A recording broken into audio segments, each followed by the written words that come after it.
Pernah nggak kamu ketemu seseorang yang merasa dirinya paling hebat hanya karena hidupnya terlihat lebih berhasil, merasa lebih tinggi karena merasa punya lebih banyak pencapaian, merasa lebih cantik, lebih pintar, dan lebih hebat, atau merasa hidupnya lebih jadi dibandingkan hidup orang lain. Padahal hidup itu bukan perlombaan siapa yang paling unggul. Kita semua sedang berjuang di medan yang berbeda. Ada orang yang hebat mencari uang, tapi sedang berjuang melawan beban besar yang kita tidak pernah tahu. Ada yang nilainya biasa aja, tapi hatinya tulus membantu orang lain. Ada yang terlihat sederhana, tapi ternyata jadi alasan keluarganya tetap kuat bertahan hidup. Makanya jangan pernah merendahkan seseorang hanya karena dia tidak bisa melakukan hal yang kamu bisa. Karena kemampuan manusia itu berbeda-beda.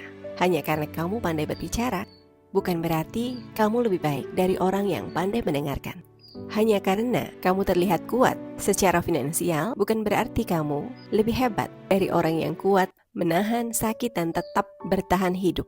Dan lucunya, kadang orang yang paling rendah hati justru adalah orang yang punya kualitas hidup yang tenang, karena mereka tidak sibuk merasa lebih tinggi dari siapapun.